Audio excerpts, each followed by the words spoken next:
Alors, bonjour à tous et bienvenue à cette capsule hebdomadaire en ce mercredi 22 avril 2020, alors que nous sommes toujours confinés et dans l'obligation de vivre l'Église différemment.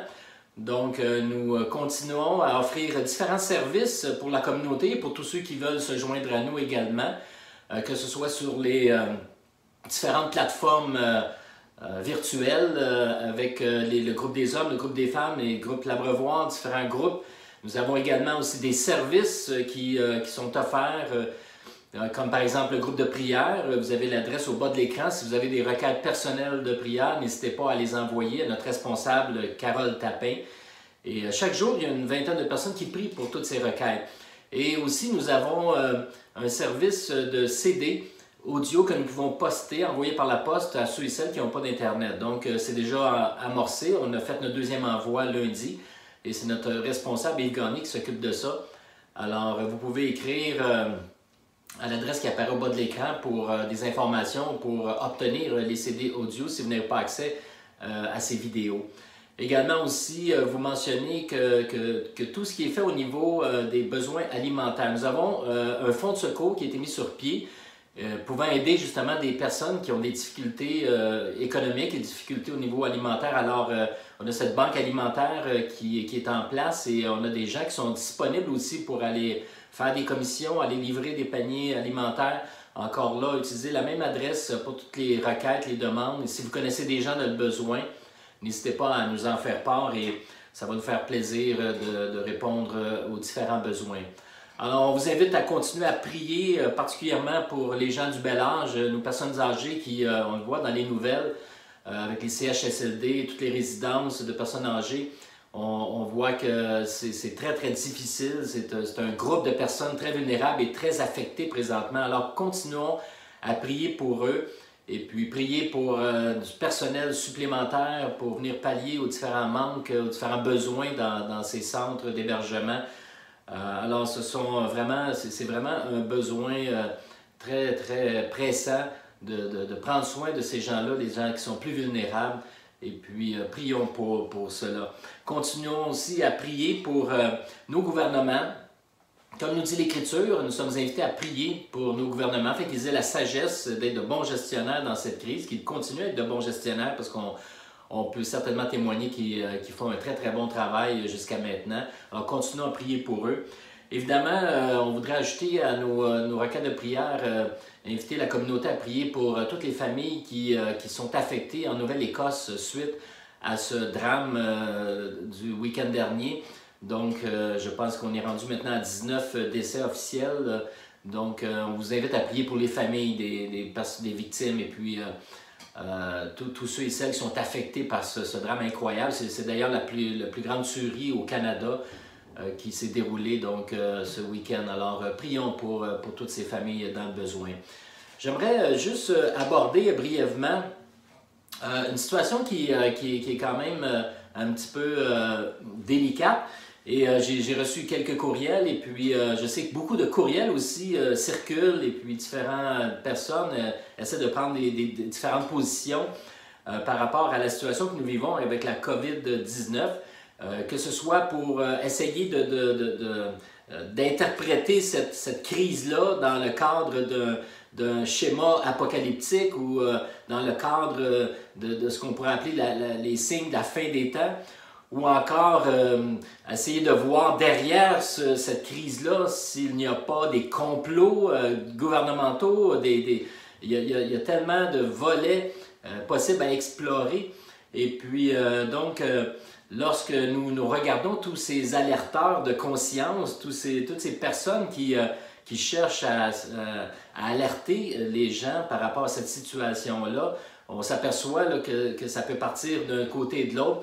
Et puis, l'équipe pastorale tient juste à vous aviser que c'est important de bien discerner ces différentes façons d'interpréter et de vraiment faire attention. Je pense qu'on devrait davantage mettre notre temps dans la prière et dans l'action, dans le bénévolat. Si vous avez du temps pour écouter des heures de vidéo, vous auriez peut-être du temps aussi pour écouter, pour être dans l'action et puis offrir votre nom dans la région où vous êtes, comme bénévole dans les banques alimentaires ou différents endroits, ou du moins nous envoyer vos coordonnées si vous voulez faire des téléphones pour encourager les gens, pour s'informer par rapport à la situation des gens qui sont plus isolés. Mais certainement que derrière une telle crise, il y a toutes sortes d'interprétations. Et puis, on tient à vous mettre en garde par rapport à tout ce qui circule présentement. Et à cet effet-là, j'ai entendu un très bon message dimanche dernier par le pasteur Claude Houd de l'Église Nouvelle Vie à Longueuil. C'est un homme que je trouve qui est très crédible et qui apporte de très bons points. Et j'aimerais juste, dans un extrait qui dure environ 3 minutes 30, vous laisser entendre cette brève mise en garde du pasteur Claude Houd. Et je trouve que c'était pertinent aujourd'hui de pouvoir vous partager cela. Alors, je reviens immédiatement après ce partage.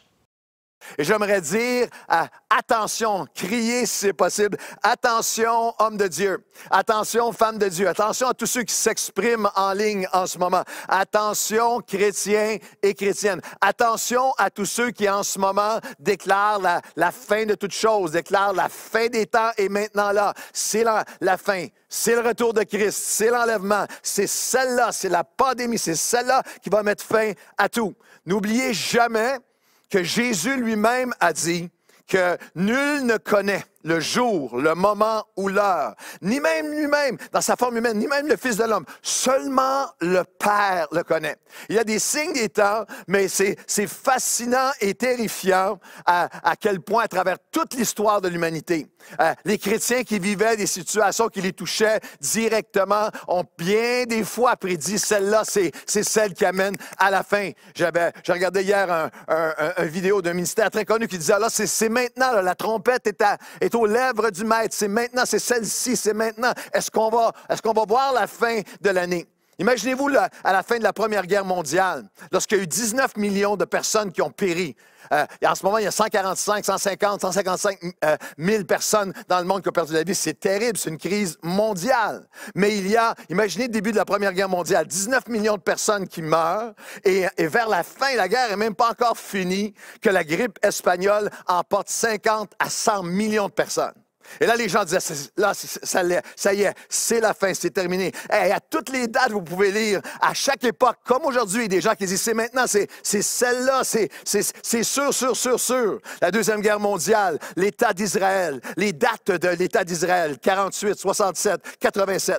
Saviez-vous, et les chrétiens qui sont un peu plus âgés s'en souviennent, qu'en 1987, le livre chrétien, le best-seller numéro 1, en 1987, pour tous les chrétiens l'achetaient partout dans le monde, ça s'appelait « 87 raisons pour lesquelles Jésus revient en 87 ».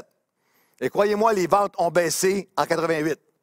Et en l'an 2000, le bug de l'an 2000, je ne nommerai pas, un auteur qui a fait fortune avec un livre, le Millennium Meltdown. Ça y est, c'est maintenant, c'est le bug de l'an 2000, c'est fini.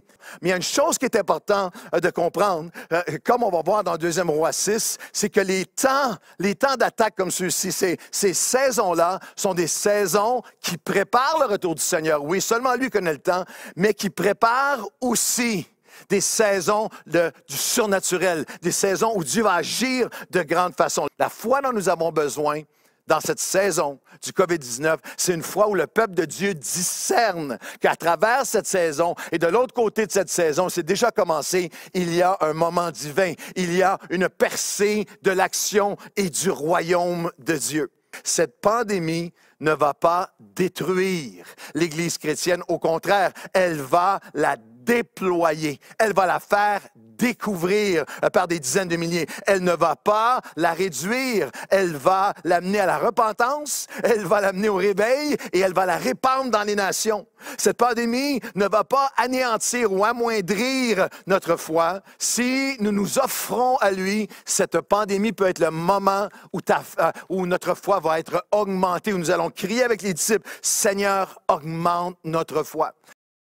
Alors, je dis amen à cette parole. Je crois vraiment que le royaume de Dieu va être déployé, que Dieu va agir puissamment au travers de cette crise que nous vivons. Alors, ce n'est pas à nous d'essayer de comprendre tous les arrière-plans de la crise. On sait qu'il y a des gens qui vont en profiter, qui vont s'enrichir. On ne se cachera pas qu'il y a toutes sortes de personnes qui profitent de ces temps de crise et qui profitent de la souffrance des autres pour s'enrichir.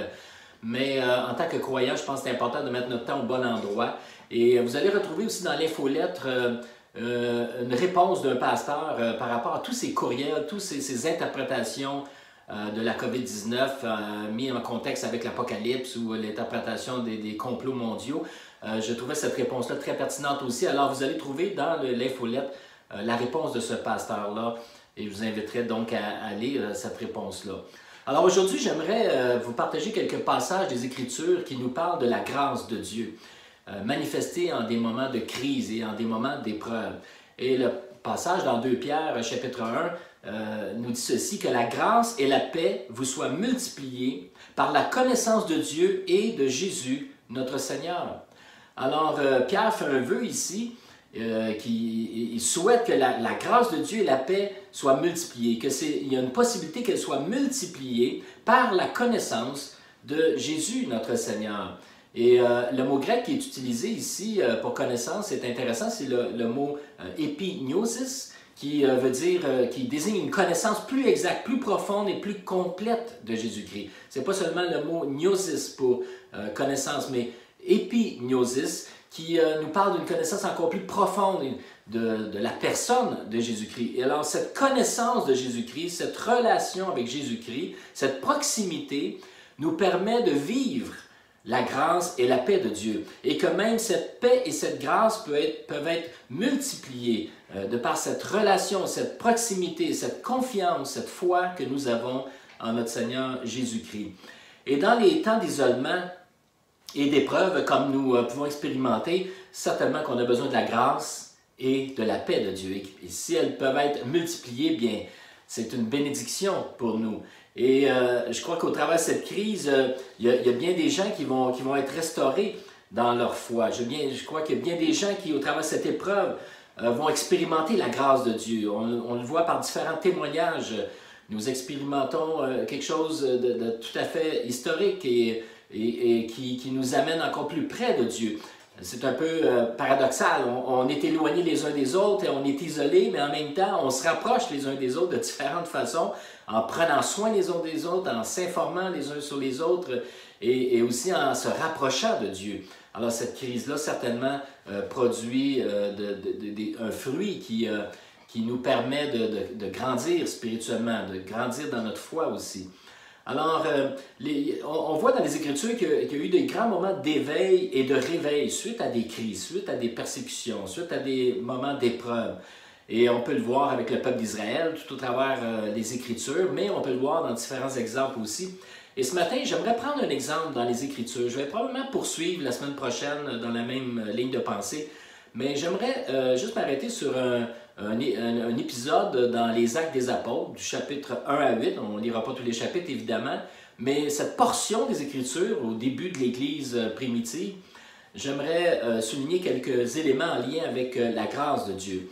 Et mon principal objectif va être de passer de Acte 1.8 à Acte 8.1. Alors, de 1.8 à 8.1, il se passe quelque chose de particulier et puis j'aimerais le souligner ce matin.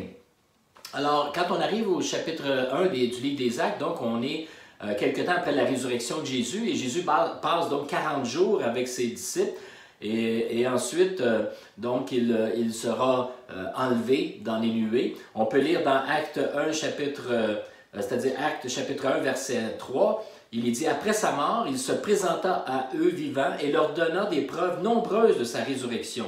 Il leur apparut pendant 40 jours et leur parlant du royaume de Dieu. » Et un petit peu plus loin, donc, au verset 8, il dira ceci, « Le Saint-Esprit descendra sur vous, vous recevrez sa puissance et vous serez mes témoins à Jérusalem, dans toute la Judée et la Samarie, et jusqu'au bout du monde. » Et un petit peu plus loin, verset 9, il dit « Après ces mots, ils le virent s'élever dans les airs et un nuage le cacha à leur vue. » Alors donc, dans le chapitre 1, ce qu'on voit, c'est, bon, il y a la résurrection, et là, Jésus passe du temps avec ses disciples, tout un séminaire, 40 jours sur le royaume de Dieu, j'aurais aimé y assister, mais voilà donc qu'il est enlevé, et quelques jours après, une dizaine de jours, on parle de 50 jours entre la résurrection et la Pentecôte, les disciples sont dans l'attente de la promesse de Jésus, que Jésus promettait le Saint-Esprit. « Vous ne serez pas seuls, leur avait-il dit déjà l'Évangile de Jean, on le voit, chapitre 14, 15, vous recevrez le Saint-Esprit, je serai avec vous tous les jours. Alors voilà donc que nous arrivons au chapitre 2 du livre des Actes, verset 1, qui dit ceci. Quand le jour de la Pentecôte arriva, ils étaient tous rassemblés au même endroit. Et au verset 4, il est dit qu'ils furent tous remplis du Saint-Esprit. Alors ici, on parle de la bénédiction, parce que j'aimerais qu'on puisse passer de la bénédiction à la persécution, à la dispersion, pour arriver à la proclamation. De voir que dans le déroulement des Actes des Apôtres, chapitre 1 à 8, il s'est passé beaucoup de choses, et puis on va pouvoir aussi en faire une application pour nous-mêmes aussi. Alors, si on regarde, par exemple, si on regarde encore au chapitre 2, verset 46 et suivant, qui dit ceci, « Tous les jours d'un commun accord, ils se retrouvaient dans la cour du temple. Ils rompaient le pain dans les maisons et prenaient leur repas avec joie ou dans la joie, avec simplicité de cœur. Ils louaient Dieu et le peuple tout entier leur était favorable. Le Seigneur ajoutait chaque jour à leur communauté ceux qu'il sauvait. » Plus loin, au chapitre 4, verset 32, nous lisons ceci. « La multitude de ceux qui avaient cru n'était qu'un cœur et qu'une âme. » Verset 33, « Une grande grâce reposait sur eux tous. » Alors, à partir donc du chapitre 2 jusqu'au chapitre 4 et aussi le chapitre 5, ce que je veux souligner ici, c'est de voir que les disciples ont vécu des moments incroyables de bénédiction, être remplis de l'Esprit, alors qu'une grande grâce reposait sur eux tous. Ils étaient solidaires, il n'y avait pas de besoin parmi eux, et cette grâce-là semblait se multiplier parce qu'ils prenaient soin les uns des autres et ils étaient dans la solidarité, dans l'unité, dans la joie, dans la paix, tout allait bien. Et même le peuple, il est dit, le peuple tout entier leur était favorable. Alors, lorsque l'Église est en train de vivre cette période de bénédiction, on peut penser à notre propre Église, à l'Église chrétienne de Rosemère. Avant cette crise mondiale qui nous a évidemment affectés, nous étions en pleine croissance, on était en plein développement, je peux dire qu'on était dans la joie, remplis de l'esprit, solidaires les uns avec les autres. On vivait de beaux moments en tant qu'Église. Pour être moi-même pasteur depuis maintenant 37 ans dans l'Église, je trouvais que c'était une saison vraiment remarquable et d'une grande bénédiction. Et voilà que soudainement, on ferme tout. Tout est fermé, on doit se déployer, on doit se retrouver dans une autre, complètement dans une autre dimension, une autre, du côté virtuel, on doit se réorganiser, réinventer les choses, vivre l'Église différemment. Et il y a eu tellement de défis qui s'est rattaché, puis on continue à relever ces défis-là. Et vous avez aussi personnellement vos propres défis. Donc il y a des défis à l'intérieur même du grand défi d'être dispersé. Prenons-le comme ça, c'est une forme de... Ce virus est un peu une forme de persécution. Ça nous est tombé dessus, et puis sans avertissement, pratiquement, nous sommes obligés de rester chez nous et puis de vivre les choses différemment. Donc, c'est une forme de persécution auquel nous devons répondre et puis rechercher la grâce de Dieu. Et voilà donc dans le livre des Actes, si on poursuit un petit peu le récit, les choses se gâtent.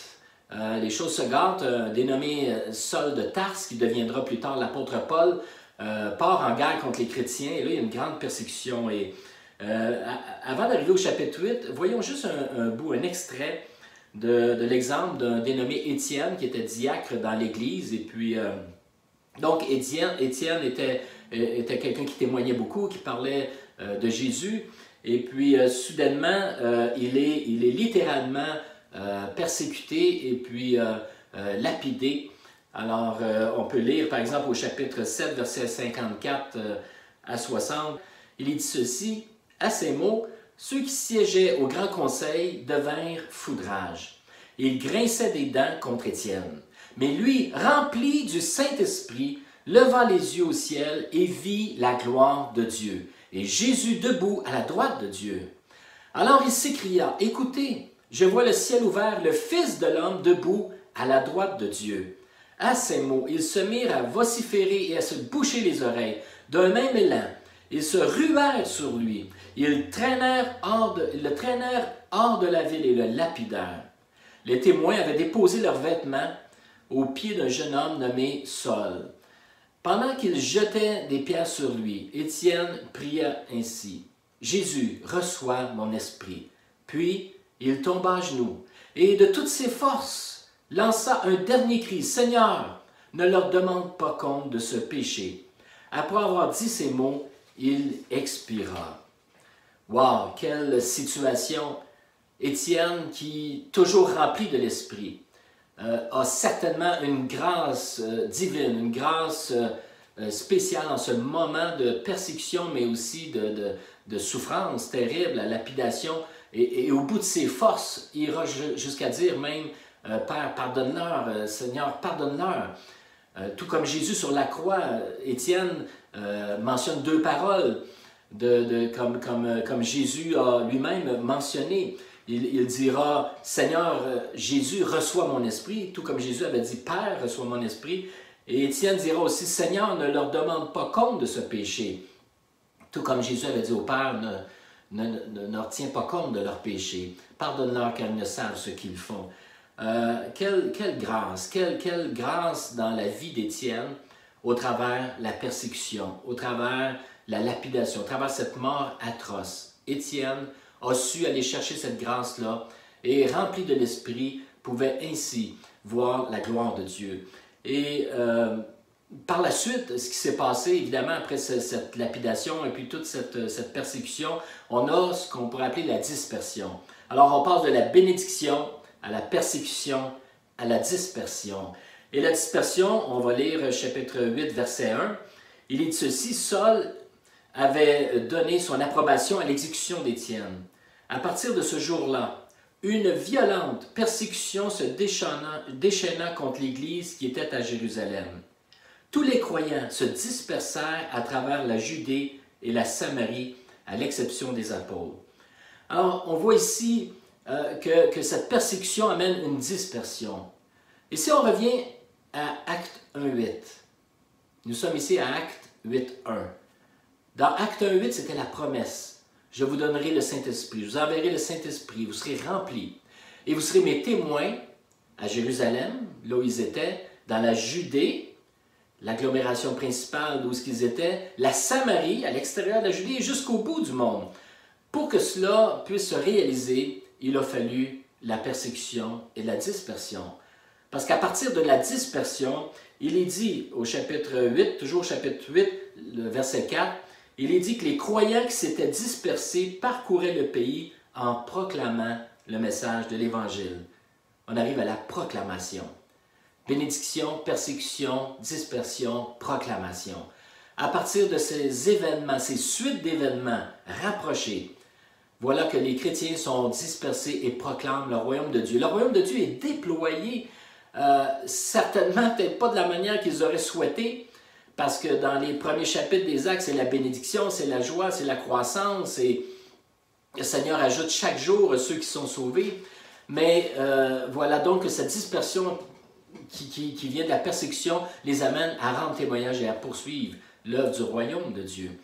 Alors, on peut certainement appliquer cela à ce que nous vivons nous-mêmes, que nous savons que tout ce que nous vivons, parfois on ne peut pas toujours comprendre ces épreuves et ces crises que nous pouvons vivre, mais nous savons que Dieu est au contrôle de toutes choses. Et mon message aujourd'hui, c'est de vous encourager à garder confiance en Dieu, à croire que Dieu est toujours au contrôle de toutes choses et qu'il règne.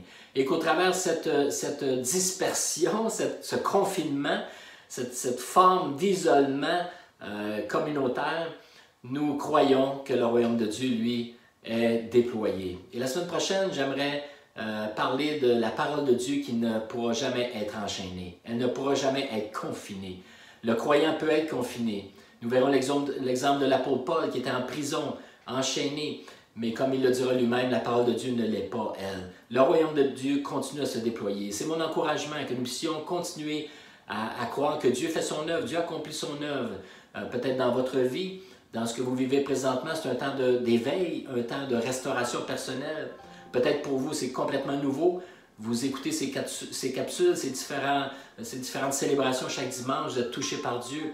Je vous invite à vraiment lever les yeux vers le ciel et demander de recevoir cette grâce divine qui peut vous faire voir l'amour de Dieu, de voir combien Dieu est grand, Dieu est bon.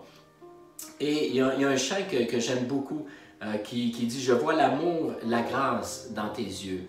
Et puis c'est le chant « Grâce infinie » qui n'est pas la version qu'on connaît traditionnelle, mais une version du groupe Hillsong. Et puis j'aimerais dans quelques instants terminer avec ce merveilleux chant « Grâce infinie » et vous inviter justement à saisir cette grâce que Dieu nous accorde dans ces temps d'épreuve, en ces temps difficiles. Alors j'aimerais prier en terminant. Seigneur notre Dieu, comme nous venons de voir dans les Écritures par ce récit, oui, ta bénédiction repose sur nous, tu nous remplis de ton esprit, tu nous accompagnes chaque jour, mais lorsque viennent des temps de persécution, les temps de dispersion, tu es toujours présent, tu es là au cœur de nos vies, tu nous accompagnes. Et Seigneur, tu veux nous faire expérimenter ta présence peut-être comme jamais auparavant.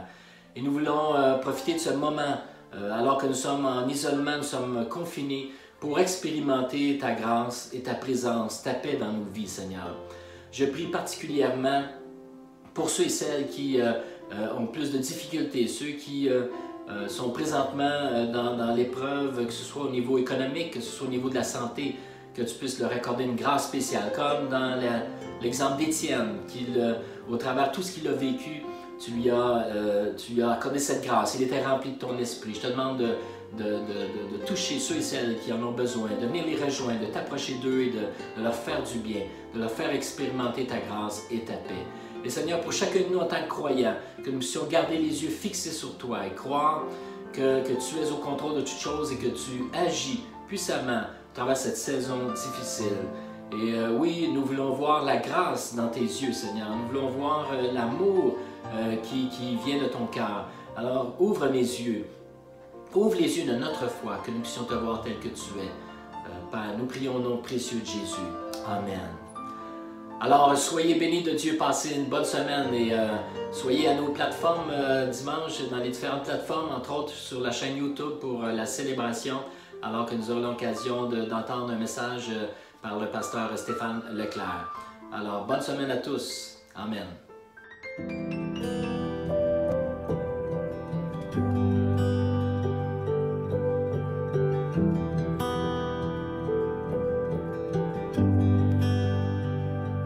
J'étais brisée, vidée sans espoir.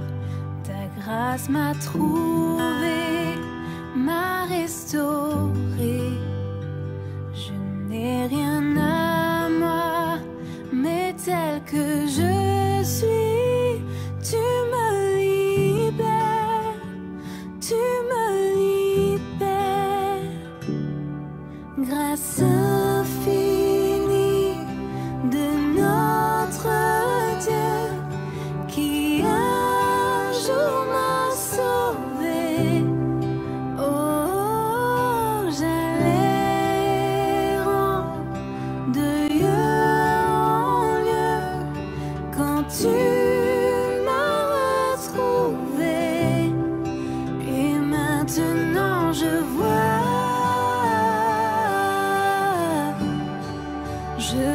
l'amour, la grâce dans tes yeux, donnant ta vie pour moi, me ramenant de la mort à la vie.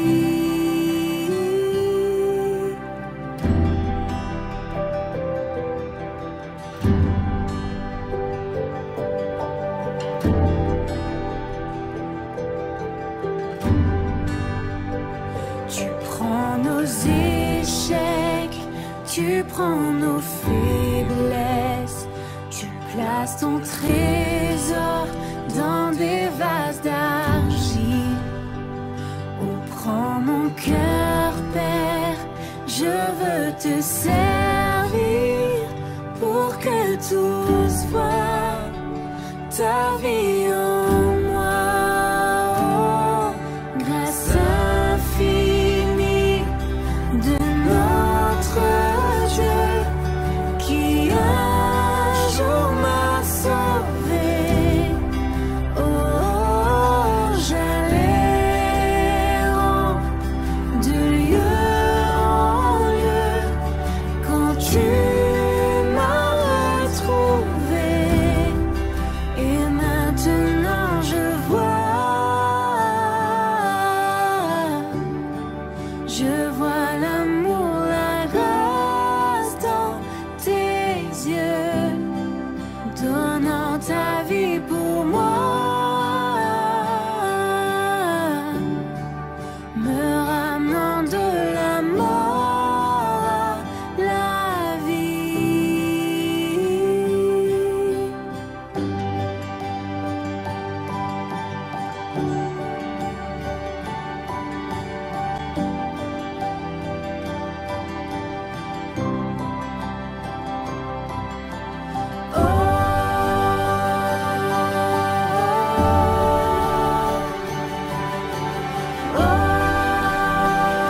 donnant ta vie pour moi.